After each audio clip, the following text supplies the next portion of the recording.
Ji dear students, my name is sir Aamir Javed. आज हम next session में 101 से स्टार्ट करेंगे एमसीक्यूज़ फिज़िक्स के। ये चैप्टर नंबर हमारा 4 चल रहा है। अच्छा, याद रखिएगा जो एमसीक्यूज़ होते हैं ना वो डेफिनेशन भी हो सकती हैं। जैसे यहाँ लिखा जी, किसी मुसल्लस का सेंटर ऑफ ग्रेविटी होता है। मुसल्लस का जो सेंटर ऑफ ग्रेविटी होता है ना वो दरमियान में होता है, उसके दरमियानी पॉइंट होगा, बी वाला ऑप्शन। 102 वस्तानीय जिस पॉइंट पर एक दूसरे को काटते हैं वो सेंटर ऑफ ग्रेविटी होता है। अब जो वस्तानी होते हैं ना ये स्क्वायर में बनते हैं, ऐसे स्क्वायर हम बनाएंगे ना तो ये दरमियान में जो हमारे पास आएंगे ये वस्तानी होंगे। तो स्क्वायर के जो वस्तानी होंगे वो सेंटर ऑफ ग्रेविटी को एक दूसरे पर काटेंगे। सफ़ेयर क्या होती है? ये जो बॉल होती है ना, बॉल, इसे हम सफ़ेयर कहते हैं। तो सफ़ेयर का सेंटर ऑफ ग्रेविटी उसके मरकज़ पे लाई करता है। तो ये हमारा ऑप्शन होगा ए वाला। एक बेकायदा शक्ल के जिस्म का सेंटर ऑफ ग्रेविटी की मदद से मालूम किया जा सकता है। ये पूरा एक लॉन्ग सवाल भी इसकी उसने एक्टिविटी के साथ उसको बताया हो। तो ये प्लम्ब लाइन का हम इस्तेमाल करते हैं। प्लम्ब लाइन क्या होती है? जो मिस्त्री नहीं यूज़ करता वो साल से नीचे को लटक जाती है। ये प्लम्ब लाइन की मदद से हम जो है वो सेंटर ऑफ ग्रेविटी मालूम करते हैं। वस्तानी जिस नुक्ते पर मिलते हैं वो यूनिफॉर्म। अब देखो ये यूनिफॉर्म क्या होगी? ये बेसिकली हमारे पास मुसलसी शीट होगी, ट्राईएंगुलर शीट। उसका जो वस्तानी होंगे ना वो एक पॉइंट पे आके मिलेंगे।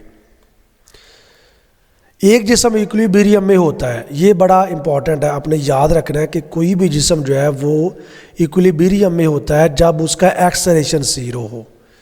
तो ये हमारे पास ए वाला ऑप्शन होगा।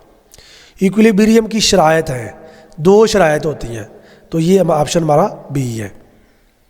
इक्विलिब्रियम की दूसरी शर्त यहाँ पहले भी पूछ सकता है। तो पहले में फोर्स 0 होती है और दूसरी में टार्क जो होता है ना वो 0 होता है। तो यहाँ पर बेसिकली सम ऑफ फोर्सेस, ये ऑप्शन जो ना थोड़ा सा उसने गड़बड़ कर दिया। तो आपने इक्विलिब्रियम की जब दूसरी शर्त लगानी है तो यहाँ फोर्सेस नहीं, यहाँ टार्क्स का सम होगा। तो अगर हम यहाँ पे पहले ही कर लेंगे ना तो ये डी वाला जो ऑप्शन है हमारा ये बिल्कुल करेक्ट हो जाएगा। अब इक्विलिब्रियम की हालतें, कंफ्यूज नहीं होना आपने। ये शराइत है, शराइत 2 होती हैं और इक्विलिब्रियम की हालतें जो होती हैं वो 3 होती हैं। ये कौन कौन सी होती हैं?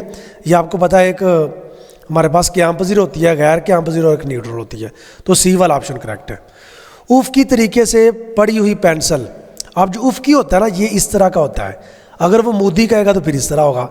तो अब जो उफ़की पड़ी हुई पेंसिल है ना ये बेसिकली हमारे पास न्यूट्रल इक्विलिब्रियम, उसको लाएंगे ना आप तो नेक्स्ट स्टेज पे जाके वो खड़ी हो जाएगी।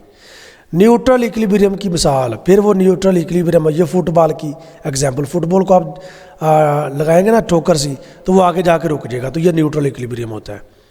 ग्रेविटी का तस्वर सबसे पहले किसने पेश किया? अच्छा, इसमें ना काफ़ी ज़्यादा कन्फ्यूजन है।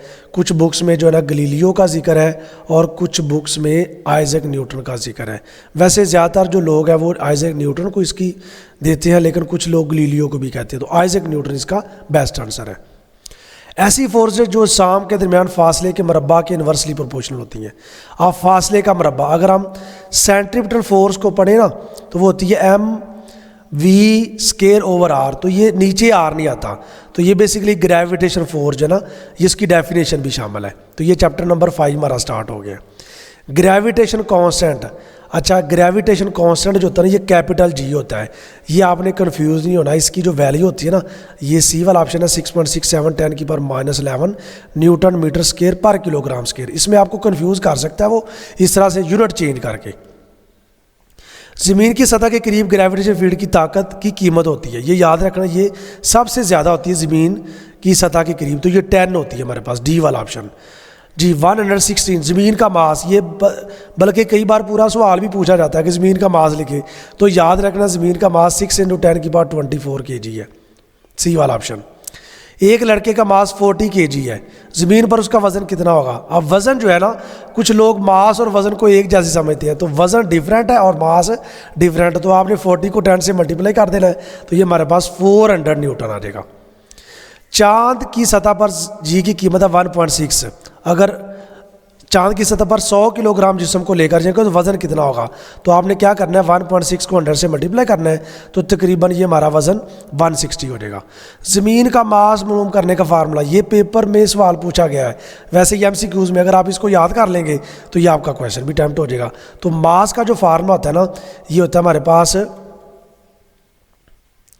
अच्छा यहाँ पे थोड़ी सी ना गड़बड़ है, हाँ, ये वाला हमारा ऑप्शन है, m is equal to G R square over capital जी।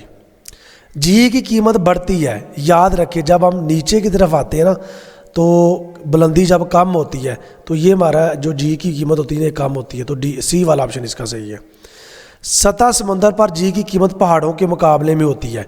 सतह समुंदर पर जो जी की कीमत होती है ना वो सबसे ज़्यादा होती है, पहाड़ों पर कम होती है, तो ये बी वाला ऑप्शन इसका करेक्ट है।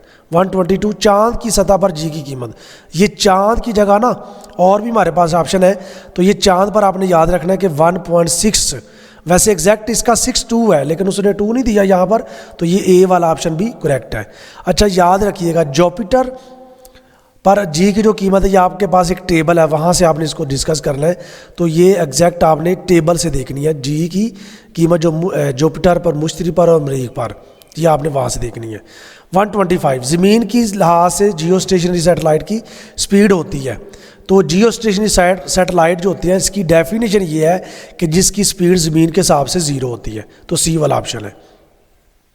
ग्लोबल पोजीशनिंग सिस्टम, ये जो जीपीएस यूज़ करते हैं आप, गूगल पे जाके आपने कोई जाके आपने जगह तलाश करनी तो जीपीएस यूज़ करते हैं, तो ये आपके पास 24 सैटेलाइट है, याद रखना है आपने, सी वाला ऑप्शन करेक्ट है। ज़मीन के नज़दीक तरीन सैटेलाइट की स्पीड, ये बेसिकली ज़मीन के नज़दीक तरीन जो ना ये सैटेलाइट जीपीएस वाले, तो उनकी 800 होती है वैसे, सॉरी 8000, तो ये 8 किलोमीटर पर सेकंड है, सी वाला ऑप्शन करेक्ट है।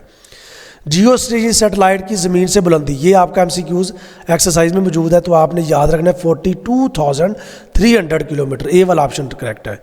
चांद ज़मीन से तकरीबन कितना दूर है, तो ये थोड़े से एमसीक्यूज़ उसने लिखे हुए हैं, ये चांद की ज़मीन से जो दूरी है ना वो तकरीबन 380,000 किलोमीटर है, तो ये वाला ऑप्शन ए वाला हमारा करेक्ट है। तो चांद ज़मीन के गिर्द कितने दिनों में चक्कर मुकम्मल कर लेता है, तो ये याद रखना है, ये हमारे पास जो करेक्ट इसका ऑप्शन है ना वो 27.3 डेज़ है, इसलिए जो चांद का महीना है वो कभी 28 का कभी 29 का, तो ये 27.3 है। तो डियर स्टूडेंट, ये हमारे 30 MCQs जो है वो कंप्लीट हो चुके हैं, तो शुक्रिया। नेक्स्ट सेशन में हम अगले की बात करेंगे।